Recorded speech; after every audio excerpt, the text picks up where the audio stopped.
Guys, it's here. Super Bowl Sunday. Huge matchup. Let's go. Super Bowl 58 preview. Here we go. Everything you need to know.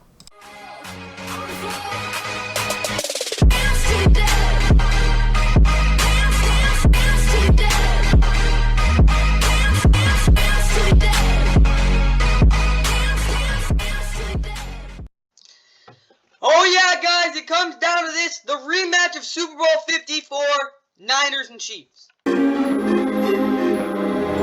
Here we go.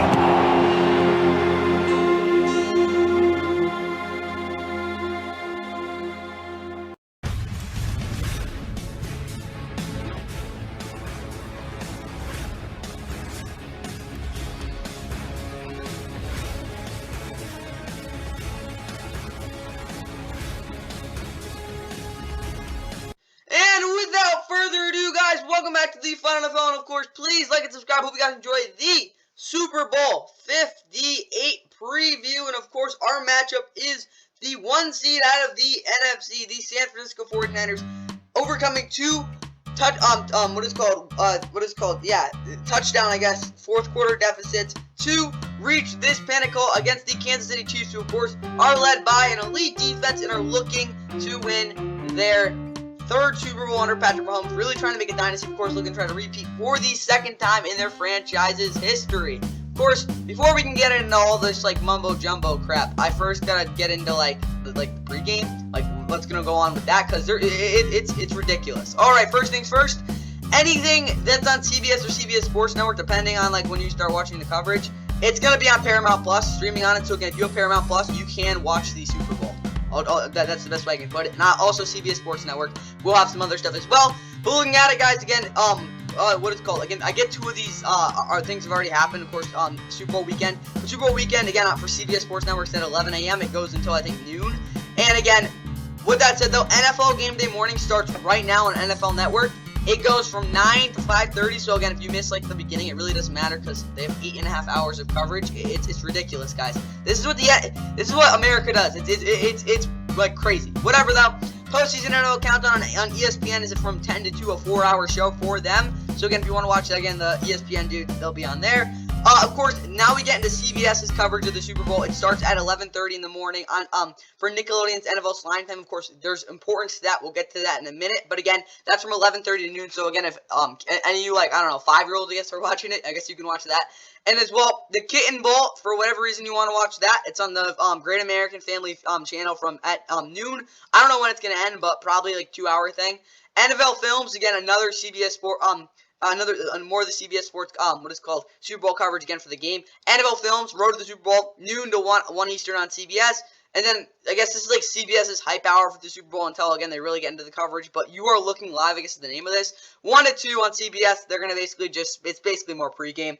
The Puppy Bowl is at 2. My bad. The pregame is at 1. It's on TBS, True TV, and Animal Planet. The Super Bowl today, which, again, you're not going to be missing much of, because, again, it's 4 hours until the kickoff show from 2 to 6. Puppy Bowl, again, is at 2 to 5 on TBS, True TV, and Animal Planet, because, again, that's actually pretty cool to watch. I'm not going to lie.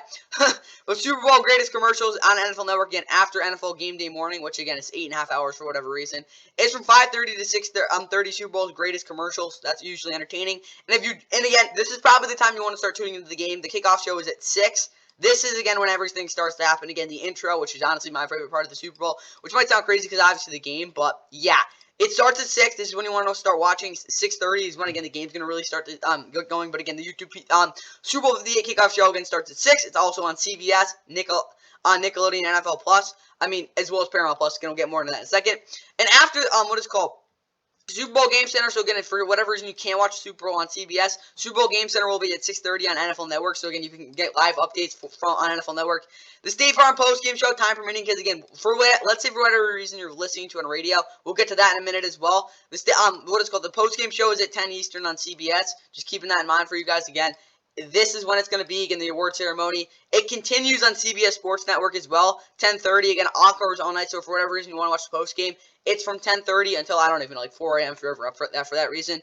NFL Game Day Final, again, NFL Network's marquee post-game show. That's going to be right after the Super Bowl. Sports Center's at 10 Eastern on ESPN with NFL Primetime on ESPN and ESPN Plus from 10:30 to 11:30. Again, ESPN's post-game coverage. And then Sports Center on the Scott Van Pelt, which is, again, probably going to be the main thing I'd suggest you guys to watch.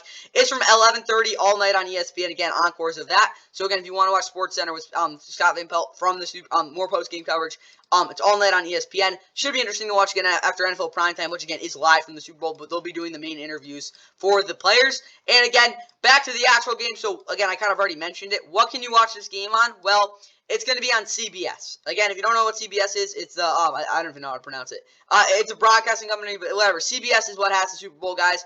Their first Super Bowl since the COVID year. Again, you can stream this on YouTube TV.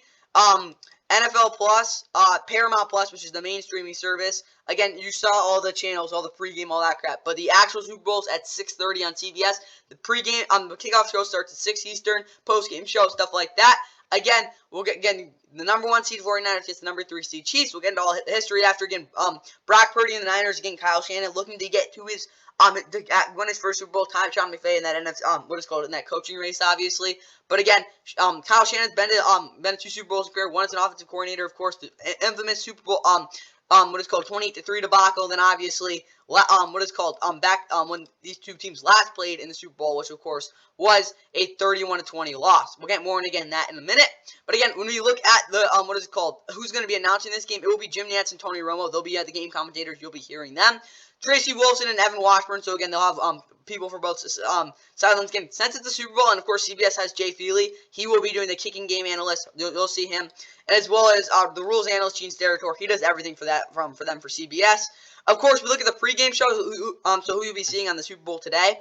James Brown, Nate Burleson, Bill Cowher, Boomer Esiason, Phil Simms, J.J. Watt, and Jonathan Jones. So the usual guys, basically. The second set, again, CBS kind of goes all over the place. You have Ian Eagle, Charles Davis, Jason McCourty, Matt Ryan, all analysts, and again, Ian Eagle is a commentator for CBS, as well as Kyle Brandt, an NFL Network personality. Again, that's what I got for that. Again, streaming options. It's gonna be on NFL Plus and Paramount Plus. Again, smartphones and devices. Again, you see all this is the whole pregame crap. Again, also, the Super Bowl is on Nickelodeon too, guys. It's 6:30. It's an exclusive broadcast for Nickelodeon. They will have the Super Bowl as well as CBS again, simulcasting. So it's the Nick Bowl, I guess that's what you can call it. But again, SpongeBob SquarePants and Dora the Explorer, I guess, will be in it as well. So that'll be pretty cool. Young Dylan, Gilmer, I guess, Dylan Schefter, as well as they'll be the reporters with Noah Eagle and Nate Burleson being the game commentators. So that's for Nickelodeon. So for whatever reason you want to watch it on there, it is there, as well as what is called Univision for anyone who's going to listen to the game in Spanish. You have Ramez Sandoval, Diana Flores, Martin Makara, and Memo Schwartz.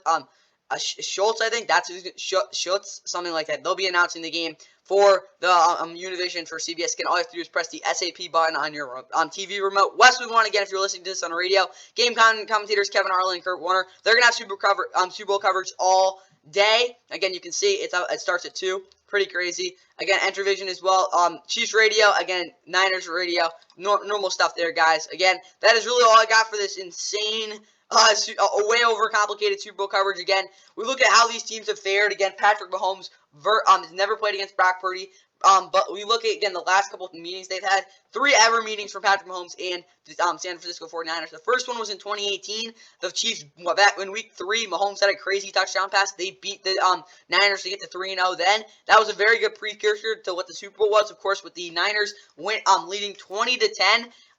Going into the fourth quarter, of course, that huge pass to Tyreek Hill, which set the Chiefs on fire, and of course they were able to win that one 31-20, first ever Super Bowl under Patrick Mahomes. And then obviously, last year they completely stomped the Niners, winning 44-23 in their house against Super Bowl 54 rematch.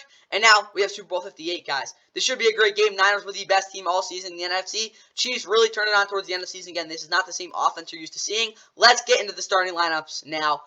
First starting out with the San Francisco 49ers. And for the San Francisco 49ers, Brock Purdy will, of course, be their quarterback, Mr. Irrelevant. He is looking to, again, prove all the doubters wrong. as well as CMC, Christian McCaffrey, the Offensive Player of the Year, the superstar running back. Elijah Mitchell will also get some carries as well. Looking at the receivers, of course, Deebo Samuel, the do-it-all guy. Don't forget, he might get some carries. Brandon Ayuk is their best overall receiver, very good over the middle.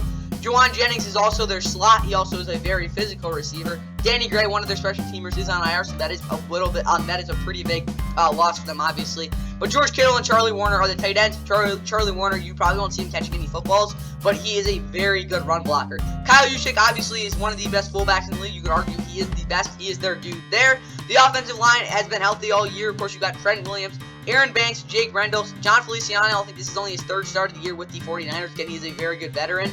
At least, again, accomplishments-wise. Of course, Spencer Burford got benched earlier in the season. So, again, John Feliciano is the only inexperienced guy across this offensive line.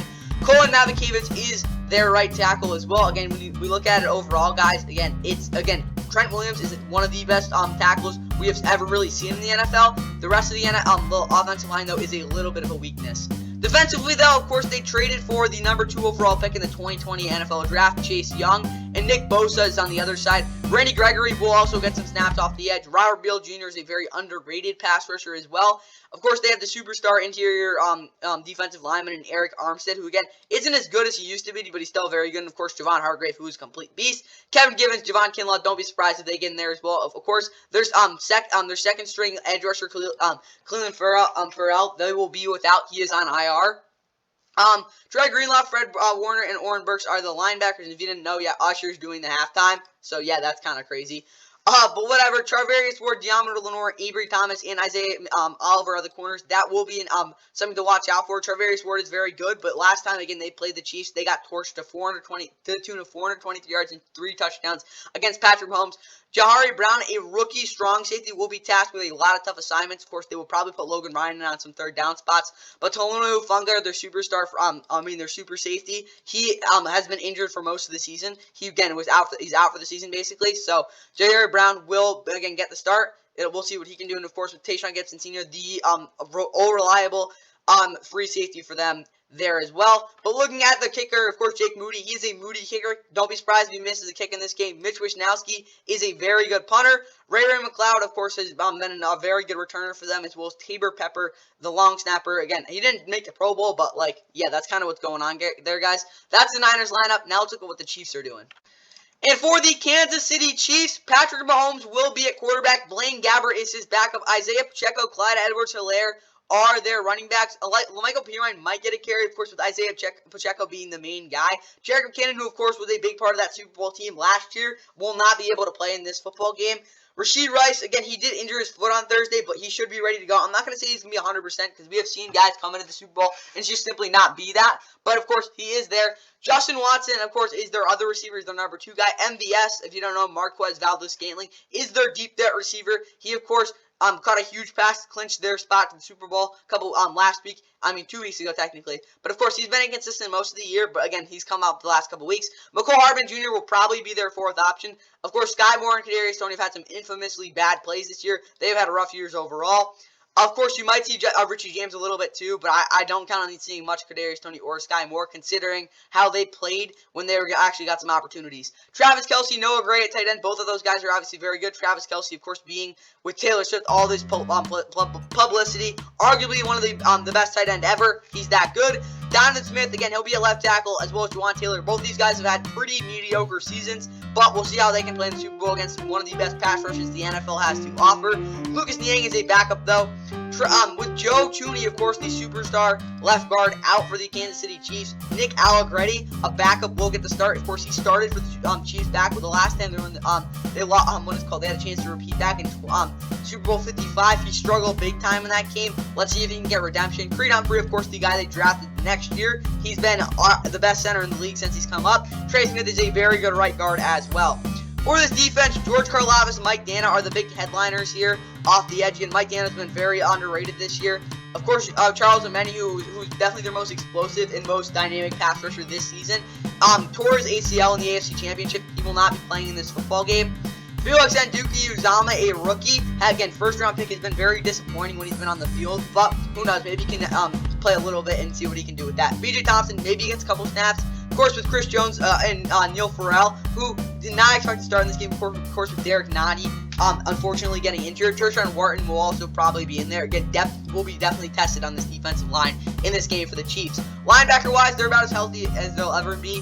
Drew Tranquill, Nick Bolton, of course, who had the scoop and score touchdown last year against the Eagles in the Super Bowl, and Willie Gay, who is a very, very, very flashy player at the outside linebacker position. Looking at the secondary, though, the strength of this defense, really right now, they're really healthy. Of course, they don't have one of their starters in Brian Cook, but Mike Edwards has been very good these playoffs. Justin Reed sometimes has lapses in coverage, but he's a very good player.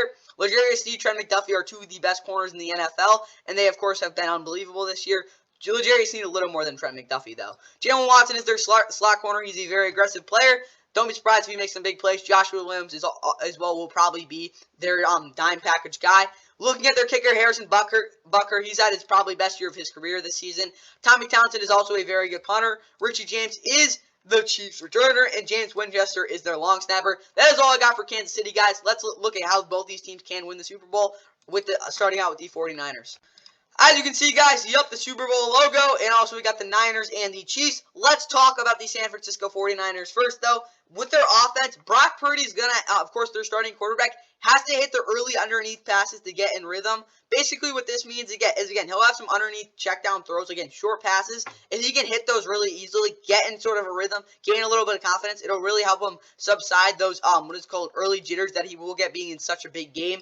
As well as their superstar running back, CMC, getting 20-plus carry touches in this at the end of the first half. That is an absurd amount. I get that's a lot of touches for one player. But again, if they can get them in the football a lot, I think they could really take the air out of football, which basically means them being able to, again, hold on to the football a lot more in terms of possession and make it really hard for that Chiefs offense to get in rhythm. For this Niners, what is called tight end, though, of course, George Kittle, has to have 4 targets in the second quarter. The reason I say the second quarter, because, again, that's really where George Kittle does most of his damage, at least statistically this year. If he can continue to do that, that would be a very big help for this Niners offense.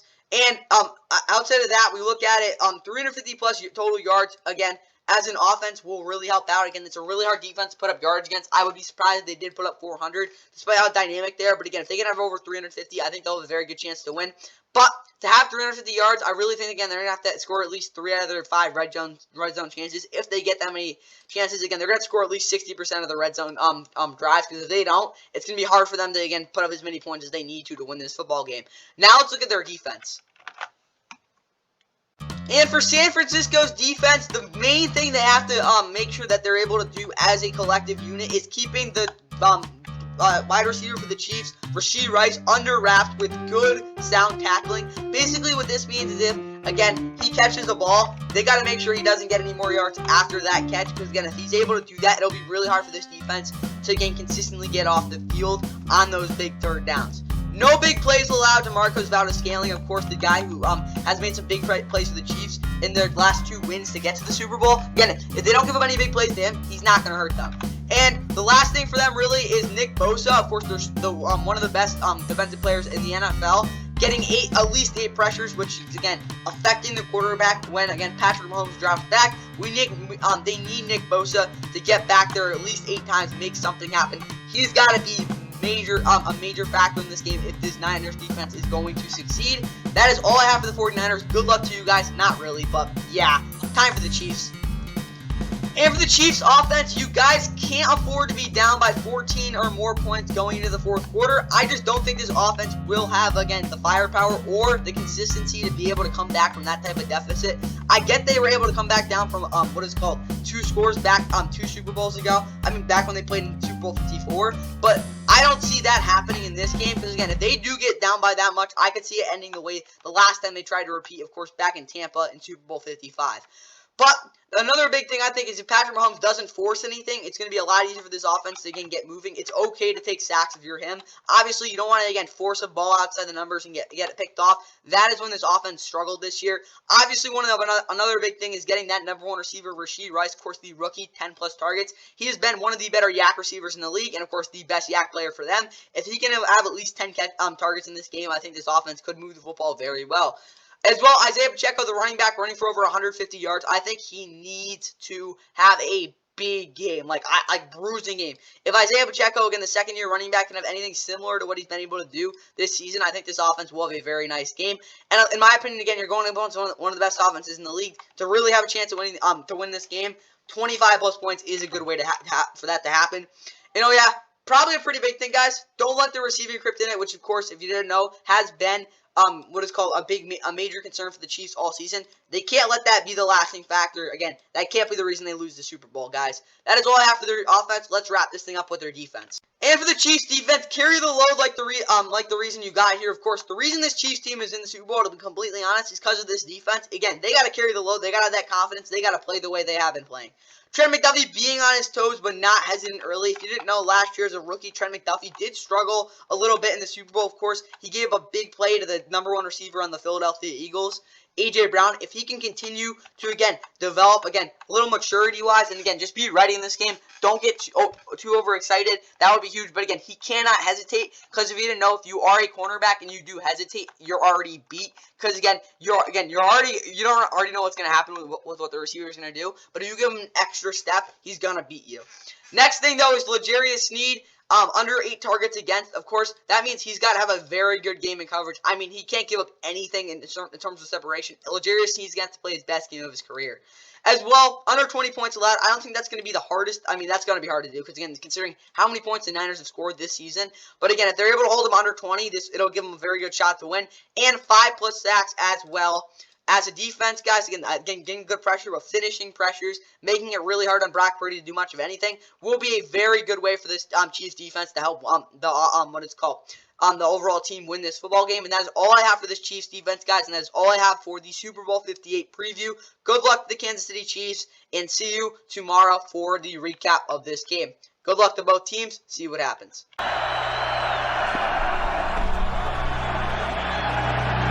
Launches down the middle, Hill, open, caught. And they get it, Kansas City, the big play. Needs to catch his breath on the sideline, the longest play of this Super Bowl so far. Yeah, I think he had to wait on it. I think it was DeForest Buckner that actually was the one who applied the pressure. But look at that. I mean, if you're Jimmy Ward, you've got Tyreek Hill who runs a 4.2, and he